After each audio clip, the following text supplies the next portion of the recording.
welcome. We are going to practice Mayurasana or Peacock pose today. We're going to look at two different entries into this arm balance, and maybe one of the two will work for you.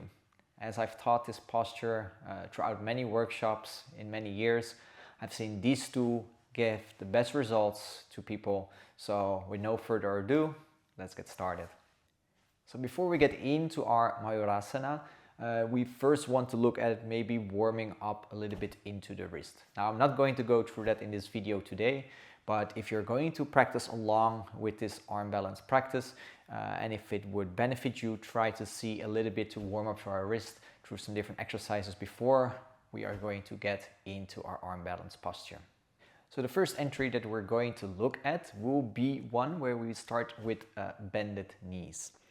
So in a simple way, we're going to sit with our toes tucked, and we're going to have our bum sitting close to or on top of our heels.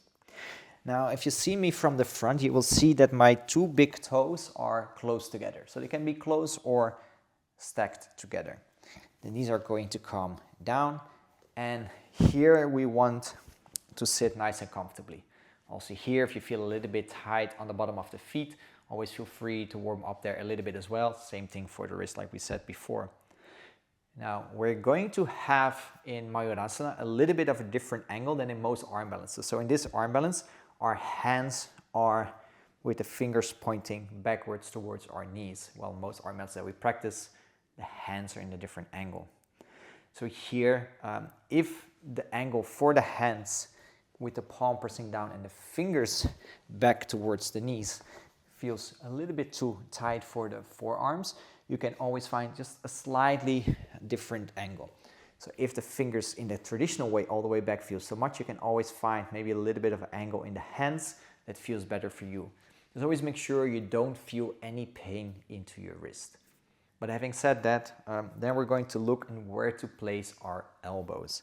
So there's different spots. I heard many people also say that they like to look at the crease of the hip where we have the bone to place the elbow inside of there.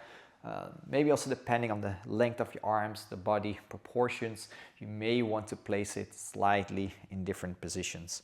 So it can also be that it's a little bit more towards the center of the belly or a little bit more towards the edge of the ribs. Wherever you feel that you have a better grip with the forearms or triceps, that your body can lay on top of it like a little shelf, you want to experiment a little bit with that distance and the placement of the elbows. Now we're going to look how this looks from the side.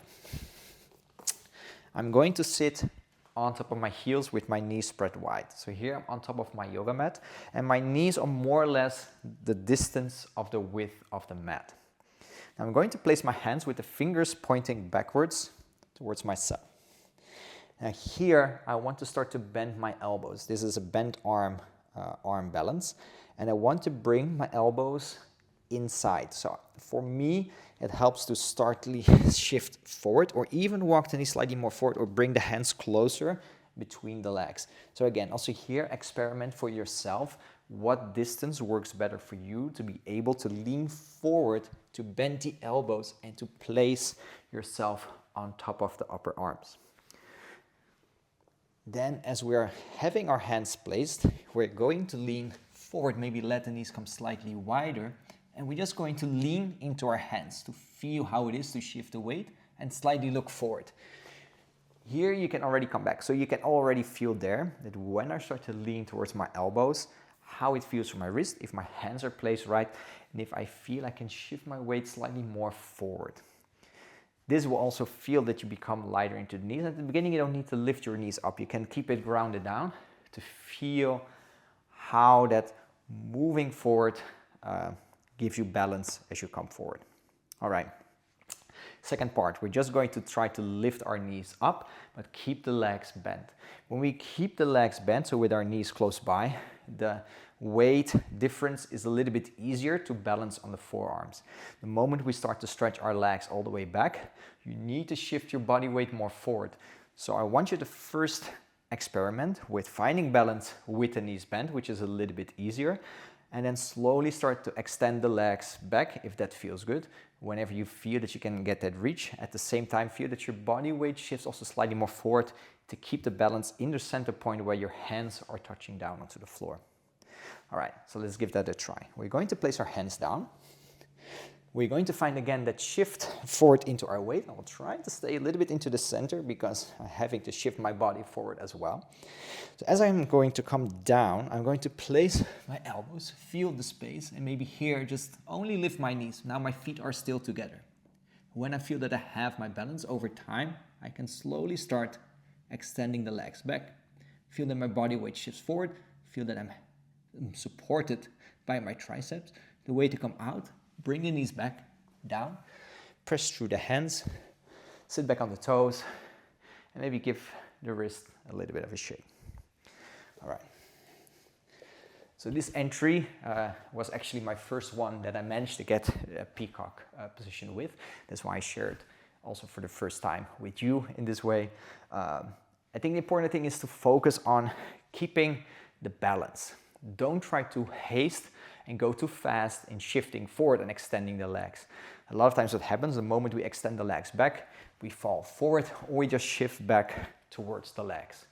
The moment you start to extend your legs and whichever direction you fall, so if you feel that when your legs extend back, you fall backwards, you don't shift enough forward, and think also using the back muscles almost to lift the chest slightly more up so you can get that weight shifting forward and using the strength of the back muscle. If you're falling towards your face, you need to find just a slight balance with the legs back. So it's like a little pendulum. You're hanging on this point and you want to find the balance here. So wherever you feel, whenever the weight shifts one way or the other, you start to fall towards that side. That is the part that you need to start first with getting your bearings into finding the balance. All right, the second way of entering is one that I learned later. And I've seen also many people get their first success with this one. And this one is a little bit more of getting multiple points down so that you can slowly lift one point up after the other. So it's a little bit more natural feeling, but you will start directly with the legs straight. So we will not have bent legs. We will not have a little bit more of a compact position first. You directly start with the legs wide, but with the toes down.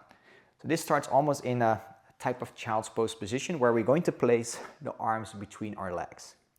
What for most people can help with this position that I'm going to show as well is that it's sometimes easier to place the elbows directly in the correct position before you start to lift up. So you have a little bit better feeling of where the elbows can stay. Again, here counts the same thing. If with the fingers backwards is too hard, find just maybe a slight angle in the hands and wrist so that every time when you do this position, you don't feel pain in your wrists. So we either way start with the knees as wide as the mat, but now as a child's pose position, as we're also going to place our forehead down onto the floor. So when we start, we will have our child's pose position, forehead down onto the floor. The hands will be between the legs, and I will place my elbows in the position where I can have my Mayurasana position. When we then start to go, you can keep your head down onto the floor. We're going to extend the legs back to the back corners of the mat, stay onto our toes, and then first we're going to lift the head up. After that we lift the head up, we try to shift our weight forwards and then slowly maybe bring one leg up at a time. All right? So this is the difference in how to enter into Mayurasana from this position. So let me show you how this is done.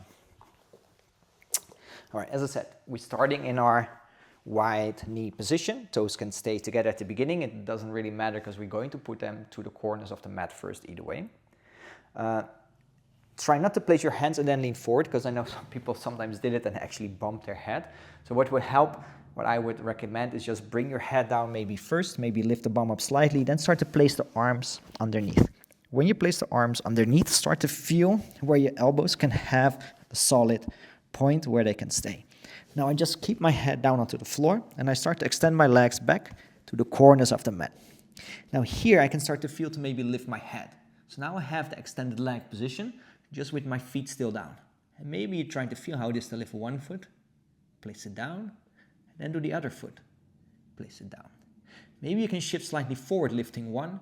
See how it is to lift the other one, and then see if you can bring the legs together. Hold for a moment, place the legs down, place the forehead down, lower the knees, maybe release the hands one by one, and just push yourself back onto your knees. So this is a very nice and controlled way of getting into this peacock position. Now again, I showed you also bringing legs together to have the beautiful line and to stay as straight as possible. What will also happen if you have a little bit less of engagement through the muscles around the core as well. It's not a core muscle exercise, but what I see many times happening is that the forward body starts to lower down and the tail or your feet start to lift up because it's harder to keep a very straight line. So if this happens, it's okay. Try to control either way the balance by pressing in, lifting the back muscle, and feeling also that the legs and everything is engaged, so you can kind of steer in the way that you hang into the peacock position. It's never a relaxing posture. You always will need engagement and balance, and find that way to find the equilibrium into this position. I hope these two methods help. If you want any more information or you have any questions, please leave them down. Maybe we can do another breakdown video or a nice warm-up video to get into peacock if that's needed. Thank you guys, and hopefully see you in the next one.